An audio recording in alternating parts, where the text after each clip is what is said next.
Thank you, Alfonso. It's a delight to be here. I'm not originally from the Granite State. You might have guessed that. I'm actually a Kiwi that's been living in England for 14 years. And I do want to thank NASBA for their generous support with the grant. And I also want to apologise for bombarding you with a survey and a letter that is in front of you at the moment.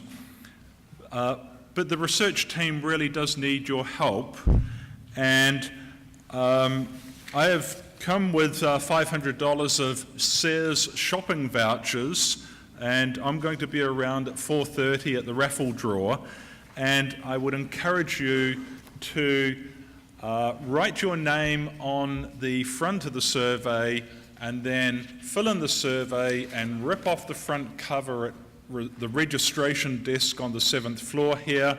Now, one person has kindly filled in the survey but didn't write their name on the front. So I'm holding on to that, and the person who has actually done that should come and write their name, and then I'll tear it off, and at the moment, they'd be the only person in to win the $500 shopping voucher. So you really do need to write your name on that.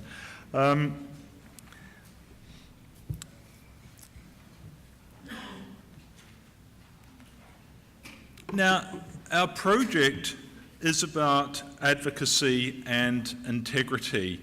And just before I get into that and outline how I'll do my talk for the next 6 or 7 minutes, when I talk to students about regulation in England, I used to tell a very quick joke. And it goes something like this. In England, everything is permitted unless it is specifically prohibited. In Germany, everything is prohibited unless it is specifically permitted. In France, everything is permitted and nothing is prohibited. And in Italy, everything is permitted, especially if it is prohibited. And I sort of thought, well, if I can hardly keep track of 4 countries, how do you manage to keep track of 55 jurisdictions? So I think you're doing a great job. Now, what we're looking at is essentially the Code of Professional Conduct and possibly countervailing standards. That is professional integrity and also the fact that an accountant can be a client advocate. And prior research tells us some things, but not that much. Now, in auditing, for example, prior research has shown that some accountants, when faced with ambiguous facts, will make a pro-client recommendation. And that's why research isn't that helpful, because other research sometimes shows that in ambiguous situations, some accountants will tend to report conservatively, exactly the opposite. But no one has asked, what effect do advocacy and professional integrity have in these ambiguous situations? And we believe that there are important implications of our work for regulators and standard setters, for practitioners who are facing these competing standards, and also for professors who are required by AACSB to integrate ethics into the accounting curriculum.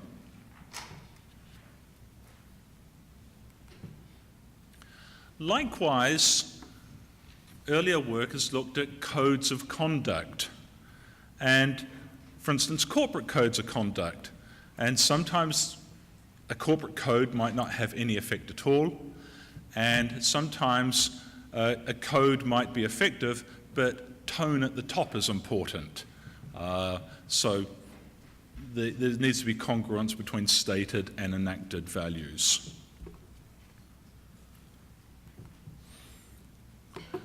in an audit setting, auditors can be influenced by client preferences, and this has also been shown in a tax setting as well.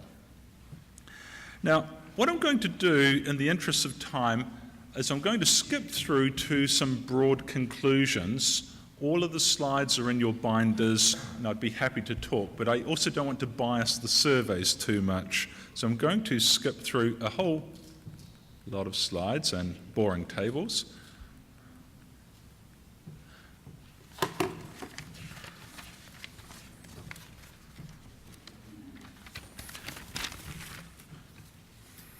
And what we're trying to do is, the study so far reports results with students on a sort of what we think is a latent conflict between two professional standards. And we tended to find that the students were pretty conservative in these ambiguous reporting decisions. I'm going to skip that one too. But ethical guidelines are going to be increasingly important, and what the stage we're up to is that we really need to get practitioners as subjects. I wasn't going to say lab rats, so I meant subjects, or participants is a nicer way of saying it, and to see if our results sort of dovetail with those of students. Now, if we don't get practitioners, then academics, such as Mark and myself, then we have to publish our papers. And in order to get our papers published in peer-reviewed journals, we go through a procedure or a road like this. And sometimes I get past the guy with the sword, but then I get struck down by the guy with the baseball bat. And it tends to be a very traumatic process. And it becomes something like this, a publish or perish argument. And my first cousin, once removed, died earlier this year. I didn't know her well. In fact, I never met her, but you may have heard of her. Her name was Margaret Thatcher. And I don't want to go the same way she went. Well, at least not yet.